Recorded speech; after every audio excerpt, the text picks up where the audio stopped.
चलो, तो कैसे हैं आप लोग, है ना। उम्मीद होगा कि अच्छे से तैयारी चल रहा होगा तुम लोग का घर में, कि धान झरा रहा है। नहीं, अच्छे से तैयारी करो। धान उन अभी भी ज़रूरी है, लेकिन थोड़ा ज़्यादा ध्यान पढ़ाई लिखाई पर, है ना।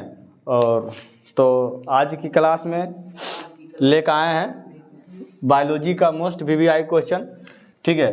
पीत क्या है, तुम लोग को बढ़ा चुके हैं। पीत कहाँ जमा होता है रे? पित्ताशय में। अब पित्ताशय और पीत कहाँ होते हैं? यकृत से, है ना। कहाँ से स्रावित होती है? यकृत से। ये सब पढ़ा चुके हैं, ध्यान देना है। तो कह रहा है कि पीत क्या है, मनुष्य के पाचन में इसका क्या महत्व है। मनुष्य के पाचन, जो हम लोग खाना खाते हैं तो उसमें पचने में इसका क्या रोल होता है, पचाने में इसका क्या रोल होता है, क्या भूमिका होता है, ठीक है। कोई दिक्कत नहीं है ना, माइक सही जगह है ना। चलो आगे देखना है। तो पीत हल्के रंग, है ना, हल्के हरे रंग का क्षारीय द्रव है, ठीक है। क्या है? पीत जो है हल्के हरे रंग का होता है। कैसा होता है? हरा रंग का होता है।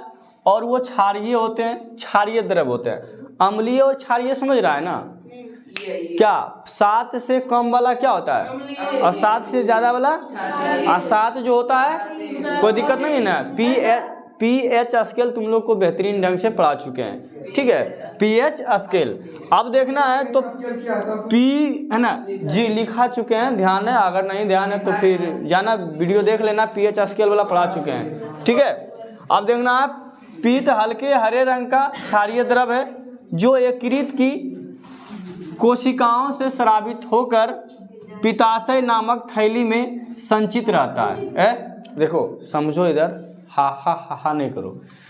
कह रहा है कि क्षारीय द्रव पदार्थ होते हैं, द्रव होते हैं जो यकृत के कोशिकाओं से स्रावित होकर, यानी कि यकृत में जो कोशिका होता है उससे स्रावित होकर पित्ताशय में नामक एक थैली होता है, उसमें आके वो जमा रहता है। क्या? पीत। पीत कहाँ जमा रहता है? पित्ताशय में। जैसे मान लेते हैं, देखो ये क्या है, इस तरह से समोसा की आकार के उसकी आकार रहती है, किसकी? यकृत। हाँ, यकृत का, है ना। समोसा खाइए, समोसा, है ना, ऐसे रहता है, समोसा की आकार की उसकी आकृति। और यहाँ देखो ये यकृत है, और यहाँ अब इसके नीचे देखो यहाँ पर रहता है, ये क्या है? पित्ताशय। ये क्या है? हाँ, ये है पूरा यकृत है, और ये छोटा सा जो है ये क्या है? पित्ताशय, है ना। आप देखो पित्ताशय यहाँ आके जमा रहता है, यहाँ से यहाँ निर्माण होता है और यहाँ आके जमा हो जाता है, तो कोई दिक्कत नहीं है, थैली में संचित रहता है, ठीक है। अब जैसे इसका महत्व क्या है, अब इसको बारे में समझना है कि पीत का काम क्या है, महत्व उसका क्या है। तो कह रहा है कि यह भोजन के वसा का विखंडन एवं पायचीसीकरण करता है।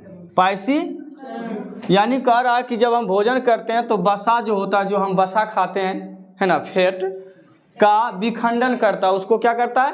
तोड़ने में मदद करता है। हथौड़ी वाला काम करता है ये, किसी चीज़ से हथौड़ी को तोड़ देना, विखंडन का मतलब टुकड़ा करना। तो ये वसा को कौन सी करता है? तोड़ता है, और पचने में क्या करता है? मदद करता है। दूसरा है, पीत वसा को छोटे छोटे कणों में तोड़ देता है। पीत जो होता है वसा को एकदम छोटे छोटे कण में तोड़ देते हैं, ताकि जो है अंदर आसानी से वहाँ पचने में सहूलियत हो सके। ये किसका काम है? पीत का। पीत का देखो कितना बेहतरीन काम है ना, हथौड़ी वाला काम करता है, ये छोटे छोटे कणों में तोड़ देता है। तीसरा है, इससे वसा का पाचन आसान हो जाता है। और देखो इसको तोड़ता है इसलिए ताकि पचने में क्या हो जाए, आसानी से पच सके, अनपच ना धरे, ठीक है। इसे वसा का पाचन आसान हो जाता है। तो पीत किसे कहते हैं? पीत कहाँ पाया जाता है, ठीक है। पीत का क्या काम है, कोई दिक्कत नहीं है ना। 2 नंबर के लिखेगा तो आसानी से हम लोग क्या करेंगे, लिख देंगे, कोई दिक्कत नहीं है ना। चलो कोई दिक्कत नहीं, आगे देखना है।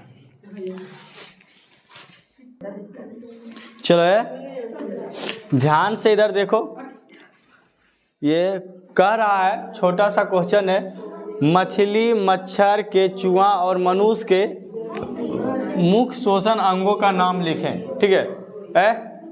इधर देखो, कह रहा मछली, मच्छर, केंचुआ और मनुष्य के मुख्य श्वसन अंगों के नाम, यानी कि ये सब सांस कहाँ से लेते हैं। तो देखो मछली का सबसे पहले बताएं गिल्स से लिया जाता है। कहाँ से? गिल छिद्र, है ना, जिसको बोलते हैं हम लोग गिल्स। क्या बोलते हैं? गिल्स बोलते हैं। मच्छर कहाँ से सांस लेते हैं? वायु नलिकाएं से, है ना। कहाँ से? वायु नलिकाएं से। केचुहा, जिसको किसान का मित्र भी कहा जाता है, जिसको हम लोग बोलते हैं चेरवा। क्या बोलते हैं? हाँ, चेरा बोलते हैं हम लोग। क्या बोलते हैं? चेरा। लेकिन इसको केचुहा बोला जाता है, जिसका की सांस कहाँ से लेता है? त्वचा से लेता है। कहाँ से लेता है? त्वचा से। मनुष्य कहाँ से लेता है? फेफड़ा से। बस जितना पूछ रहा था कंप्लीट। दूसरा क्वेश्चन कह रहा दीर्घ रोम क्या है, इसके कार्य को लिखें। तो दीर्घ रोम कहा जाता है कि छोटी आंत के इलियम में, ठीक है, छोटी आंत को पढ़ा चुके हैं, कितने भाग में बटे होते हैं? 3 भागों में बटे होते हैं। तो छोटी आंत के जो इलियम भाग है, कौन सा भाग है? हाँ, इलियम में अंगुली के समान उभरी हुई रचना पाई जाती है। क्या पाई जाती है? हाँ, उभरी हुई रचना पाई जाती है, जिसे दीर्घ रोम कहा जाता है। जिसको क्या कहा जाता है? दीर्घ रोम। हाँ, तो रचना पढ़ रहे हैं ना, ध्यान देना।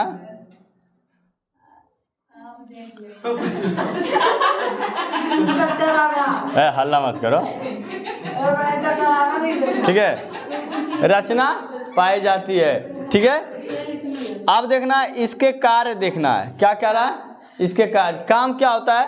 तो यह पचे हुए भोजन का अवशोषण करता है। यह पचे हुए भोजन को क्या करता है? अवशोषण करता है। कौन? दीर्घ रोम। किसी को यहाँ तक दिक्कत? कुछ हो गया? चरचराना हो गया। ओ माय गॉड, चरचराना हो गया। चलो कोई बात नहीं है, चरचराना भी एक अच्छा शब्द है। चलो ठीक है। तो यहाँ घरेलू भाषा है। चलो ध्यान से देखना है इस क्वेश्चन को, ध्यान से देखना है इस क्वेश्चन को, बहुत ही, हाँ, जो कि बोर्ड पे लिखा है और जिसको स्क्रीन पर भी दिख रहा होगा ना। तो ध्यान से देखो और गौर से समझो और प्यार से समझाएंगे। क्या प्रियंका, क्या बात है। चलो देखो, तुमको तो लाठी से मारेंगे तुमको, है ना। देखना हमारे अमाशय में अम्ल की भूमिका क्या है, ठीक है। कह रहा कि हमारे अमाशय में अम्ल की भूमिका क्या है। हीरो हमरा तो जेडी कम बनी है। अम्ल की भूमिका क्या है? तो अमाशय में हाइड्रोक्लोरिक अम्ल पाया जाता है। हाइड्रोजन में क्या पाया जाता है? अमाशय में क्या पाया जाता है? हाँ, हाइड्रोक्लोरिक अम्ल। उसको हम अगर छोटा में बोलना चाहे तो क्या बोले? हाँ, HC हाइड्रोजन क्लोराइड। ये हमारे अमाशय में पाया जाता है। और अमाशय को हम लोग पेट भी बोलते हैं। क्या बोलते हैं? पेट। क्या बोलते हैं अमृता? देखो न कहाँ बैठे जाके कोना में, कौन सी बोलते हैं उसको? पेट बोलते हैं। किसको? अमाशय को। हाँ, तो उसमें क्या पाया जाता है? अम्ल, यानी कि हाइड्रोक्लोरिक अम्ल पाया जाता है। यह भोजन के पाचन में मदद करता है। और ये हाइड्रोक्लोरिक अम्ल जो है भोजन को पचाने में मदद करता है। अब देखना है, जीवाणुओं को नष्ट करता है, यानी खाना के साथ साथ छोटा मोटा जीवाणु चल गया तो ये HCl क्या करता है? उसको मारता है, उसको जला देता है। उसको क्या करता है? जला देता है ना, जलकर राख कर देता है। कहता है तुमको हम जला देंगे, है ना। तो वही काम HCl करता है। किसको? कीटाणुओं को। कहता मैं तुमको जला दूंगा, है ना। क्या करूंगा? जला दूंगा, नहीं।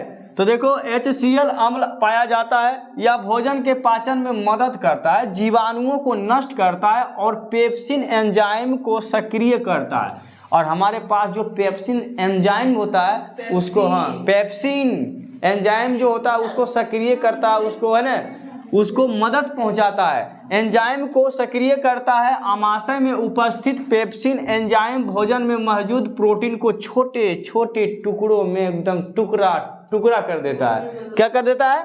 छोटे छोटे टुकड़ों में तोड़कर पाचन में मदद करता है।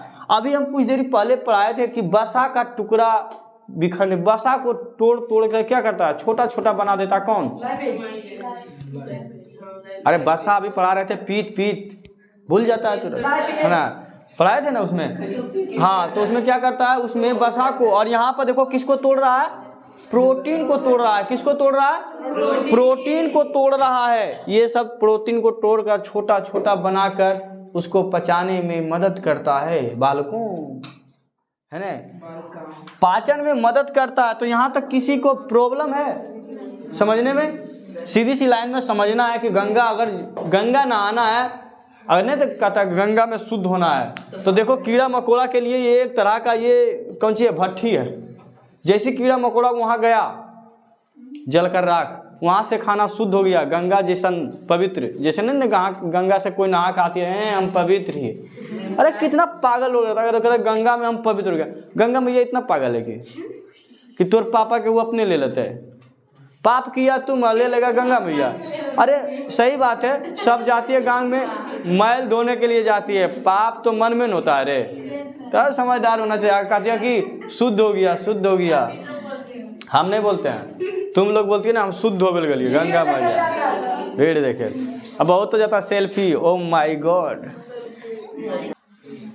चलो है, देखो ध्यान से इधर समझो। कर रहा है स्वपोषी और विषम पोषण में अंतर स्पष्ट करें। दोनों में अंतर बता देना है, ठीक है, कि दोनों में क्या क्या अंतर है। ज़्यादा कुछ करना नहीं है, तो हम लोग को क्या करना है, अंतर। अब देखो हम लिखाए 4 गो, तो तुम लोग को 4 गो नहीं भी लिखोगे तो कोई दिक्कत नहीं है, कम से कम 3 गो जरूर लिखना है ना। कम से कम अगर उतने उससे कम लिखना है तो 2 गो से कम नहीं लिखना है, 2 गो से कम नहीं लिखना है ना। और ज़्यादा से ज़्यादा लिखना है तो 5 गो लिख दो, 4 गो लिख दो, लेकिन ज़्यादा लिखने से कोई फ़ायदा नहीं है, क्योंकि नंबर कितना मिलेगा, 2। तो जितना लिखना चाहिए उतना ही लिखना है, ठीक है। चलो देखना है, कह रहा है स्वयपोषी पोषण एवं विषम पोषी पोषण में अंतर स्पष्ट करें। तो स्वयपोषी इस साइड लिख देना। बार बार हम बता रहे हैं कि जब भी अंतर लिखा जाता है तो इस तरह से लिखना है, बीच में एकदम रेड क्लिप रेखा देना है, ठीक है। अब देखना है, इसमें जीव स्वयं भोजन बनाता है। स्वयपोषी में क्या करता है, जो जीव होता है वो अपना भोजन स्वयं बनाता है, किसी दूसरे पर आश्रित नहीं रहता है ना। आत्मनिर्भर है वो, है ना। क्या है, आत्मनिर्भर। वो अपने आप पर जो है भरोसा रखता है कि हम अपना खाना खुद बनाएंगे, दूसरा नहीं भी बना के देगा कोई दिक्कत नहीं है, खुद अपना खाना बनाता है, ठीक है। अब देखना है, इसमें कहता है इसमें जीव स्वयं भोजन नहीं बनाता, और इसमें जीव जो है स्वयं भोजन नहीं बनाता है, दूसरे जीवों पर क्या रहते हैं, निर्भर रहते हैं। निर्भर रहना पड़ता है कि अगर हमको मिलेगा तो खाना खाएंगे, अन्यथा नहीं खाएंगे। अब देखना है ऐसा क्यों होता है दोनों में। तो इसमें प्रकाश संश्लेषण होता है। इसमें क्या होता है, प्रकाश संश्लेषण होता है, इसलिए जो है खाना स्वयं बनाता है, ठीक है। इसमें प्रकाश संश्लेषण होता है, इसमें प्रकाश संश्लेषण नहीं होता है, इसीलिए ये अपने आप पर भोजन पर आश्रित नहीं रहता, दूसरे पर आश्रित रहना पड़ता है, और इसको प्रकाश संश्लेषण होता है इसलिए। अब देखो इसमें प्रकाश संश्लेषण क्यों होता है, क्योंकि इसमें क्लोरोफिल उपस्थित रहता है। प्रकाश संश्लेषण क्यों होता है, क्योंकि इसमें क्लोरोफिल उपस्थित रहता है। क्लोरोफिल नहीं रहेगा तो ये भी प्रकाश संश्लेषण नहीं कर पाएगा, है ना। क्लोरोफिल के कारण ही ये क्या करते हैं, प्रकाश संश्लेषण करता है। इसमें क्लोरोफिल उपस्थित नहीं रहता। क्या हम लोग में क्लोरोफिल है? नहीं है ना। तो हम लोग दूसरे जीव पर निर्भर रहते हैं, और इसमें क्लोरोफिल होता है तो प्रकाश संश्लेषण करता है, तो प्रकाश संश्लेषण के अपने द्वारा वो खाना बन जाता है। अब देखना, ये हरे पौधों में पाए जाते हैं, यानी क्लोरोफिल कहाँ पाया जाता है, हरे पौधों में। कहाँ पाए जाते हैं, हरे पौधों में पाए जाते हैं। ये मनुष्य वो पशुओं में पाए जाते हैं, और ये जो होते हैं ये जो होते हैं किस में पाए जाते हैं, मनुष्य या पशुओं में। अब बताओ, हम लोग एक हरा पौधा है, नहीं है ना, क्लोरोफिल रहेगा, नहीं रहेगा। क्लोरोफिल किस में रहते हैं, जो हरे पौधे होते हैं, पेड़ पौधे होते हैं। क्या तुम गुलाब का पेड़ है, नहीं ना। हाँ, उसमें भी होता है, उसमें भी क्लोरोफिल होता है, ऐसा नहीं है कि क्लोरोफिल है।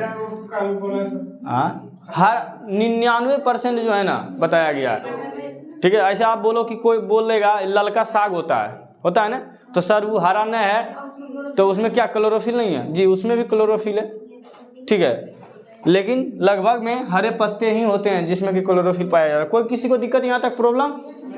अरे ओ गुड्डे, अरे हाइयो है, कहते दूरी में नहीं दिखता है। गुड्डे, ठीक है, हाई लैंड चल गई है जाके बैठने। चलो है, ध्यान से देखो इधर। अगला क्वेश्चन है, परपोषण क्या है, ठीक है। पर पोषण क्या है, ठीक है, ध्यान से देखना है। कह रहा है इस प्रकार के पोषण में जीव स्वयं भोजन संश्लेषित ना करके अपने भोजन के लिए अन्य जीवों पर निर्भर रहते हैं। अभी हम बताए थे इससे पहले कि पर पोषण क्या है, तो वैसा जीव जो अपना भोजन खुद नहीं बनाकर दूसरे जीवों पर क्या रहते हैं, आश्रित रहते हैं, निर्भर रहते हैं, उसी को हम लोग क्या बोलते हैं, पर पोषण कहते हैं। जैसे में देखना है मनुष्य, जैसे में क्या समझना है, मनुष्य, मार के दांत तोड़ देंगे, समझ गए ना, बहुत सफेद दांत दिखा रही है। मनुष्य, जानवर, कीड़े मकोड़े इत्यादि, ये सब जो है पर पोषण है, क्योंकि इसको भोजन जब तक ले किसी को नहीं मिलेगा ये सब खाना नहीं खा सकता। ये दूसरे जीवों, छोटे मोटे बड़े जो भी हो, सब पर आश्रित रहते हैं ये सब, ठीक है।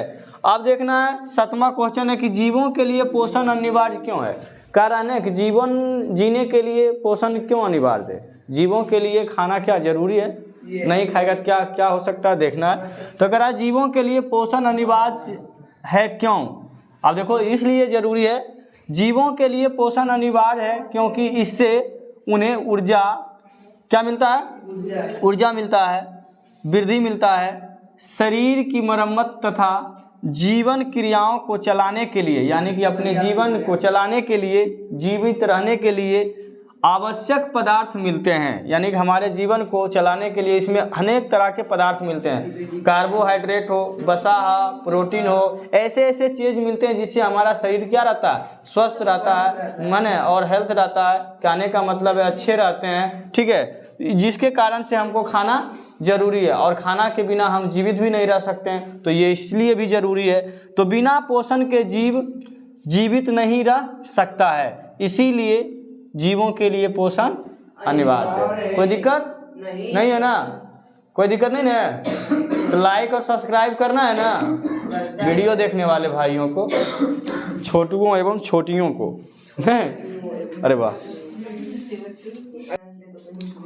चलो देखो समझो, कह रहा है मृत जीवी पोषण किसे कहते हैं। क्या पूछ रहा है क्वेश्चन, गोगो क्या क्वेश्चन पूछ रहा है, देखो कह रहा है मृत जीवो पोषण क्या है, मृत जीवी पोषण क्या है। तो देखना इधर कह रहा है, समझना है आसान भाषा में। इस प्रकार के पोषण में जीव मृत जंतुओं और पौधों के शरीर से अपना भोजन अपने शरीर की सतह से घुलित कार्बनिक पदार्थ के रूप में अवशोषित करते हैं। कह रहा है कि वैसा जीव जो कि दूसरे सड़े गले चीज़ों पर, दूसरे जो जीव मरा होता है उससे अपना जीवन को यापन करता है, यानी कि ये शिकार नहीं कर पाता है, मरा उरा मिल गया कहीं तो ये हड़प लेता है ना, यानी कि सड़े गले चीज़ों पर ये ज़्यादा तुमको देखने को मिलेंगे, ठीक है। तो पौधों के शरीर से अपना भोजन अपने शरीर की सतह से घुलित कार्बनिक पदार्थों के रूप में अवशोषित करते हैं, जैसे गोबर छत्ता जिसको देखना तुम हमेशा, वो हमेशा कुछ न कुछ जब भी रहेगा तो वो काठ पर रहेगा या फिर बिचाली के सड़े गले पर रहेंगे और फिर गोबर पर रहेंगे, है ना। लकड़ी जो कच्चा होता है वो जरी मनी उस पर भी रहता है, ठीक है।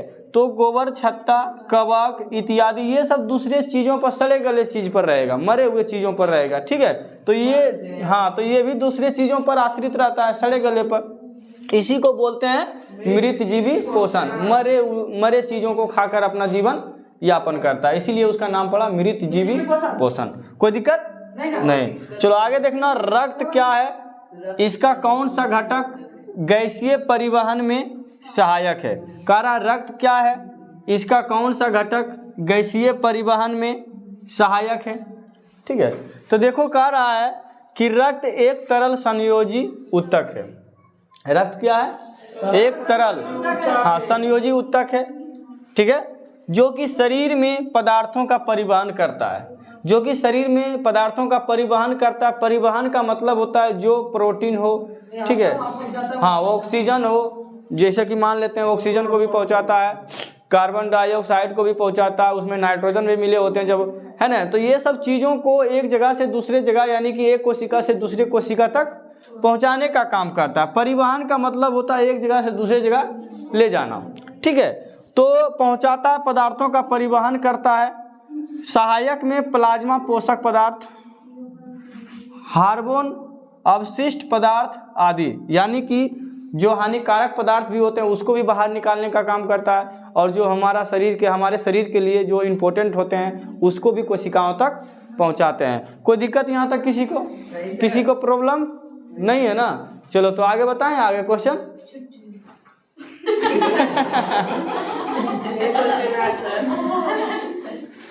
छुट्टी ना छुट्टी, अभी छुट्टी ना, अभी पढ़ लो। हाँ अभी यार पढ़ लो जरी मनी, देखा बाद छुट्टी होगा। चलो ध्यान से देखो इस क्वेश्चन को, ध्यान से देखो इस क्वेश्चन को। है बहुत तुम जो है ना सफ़ेद दांत दिखाने में आए रहे। चलो देखना है करा कि डायलिसिस क्या है ना? डायलिसिस क्या है क्वेश्चन पूछा गया है, ठीक है। इसको ध्यान देना है, और क्वेश्चन पूछ भी सकता है। क्या है वो ने दोनों रे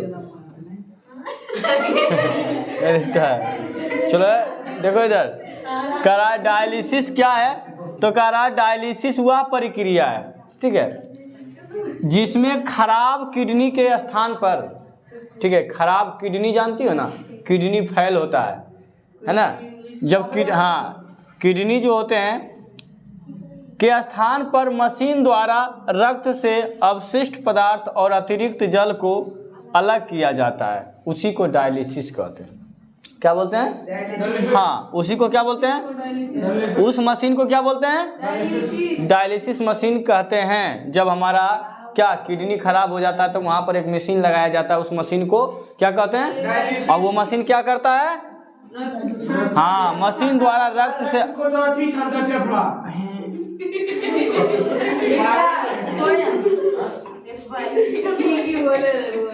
तो जो दिमागवार नहीं काम करता है तुम्हारा। अरे फेफड़ा के पास ऑक्सीजन है ना, ऑक्सीजन तक रक्त जाता है शुद्ध होने के लिए। गांग ना आवेल जाए, गांग ना नहीं कभी की पता चल दो तोरा नहीं है। देखिए गंगा ना ललके आई छोड़ा तो अभी शादी हो रहा है, तो अभी शादी हो रहा अभी तो कुमारे में नहीं नहाएगा। हाँ चलो देखा अलग किया जाता है। अगला देखना है पौधों में गैसों का आदान प्रदान कैसे होता है। और दूसरा बात कह रहा है कि पौधों में गैसों का आदान प्रदान कैसे होता है। बालकों देखो आराम से, करा पौधों में गैसों का आदान प्रदान रंध्र यानी कि छिद्र के द्वारा होता है, यानी कि स्टोमाटा। रंध्र पत्तियों की सतह पर छोटे छोटे छिद्र होते हैं। तुम देखना कि पत्ता पर एक छोटा छोटा सा छिद्र दिखाई पड़ेगा, छेद जिसको हम लोग बोलते हैं। तुम एक पत्ता ले लेना ऐसे करके, और जो इधर लाइट रहेगा ना ऐसे करके लाइटवा तर लेके देखो ऐसे करके करना है ना, तो दिखाई क्या पड़ेगा? हाँ तो इसमें बहुत सारा छिद्र दिखाई पड़ेगा। उसी के छिद्र से जो है पौधा जो है गैसों का आदान प्रदान करता है। सतह पर छोटे छोटे छिद्र होते हैं जिसे हम ऑक्सीजन और कार्बन डाइऑक्साइड का आवागमन होता है। इसी से छोटा है ना कार्बन डाइऑक्साइड और टेक्नोलॉजी है ना। चलो तो तुम लोग लाइक और सब्सक्राइब जरूर करें, और दोस्तों के बीच क्या करना है शेयर करें, ठीक है। तो आप मिलते हैं फिर नेक्स्ट वीडियो में ना। आज भूख लगल है।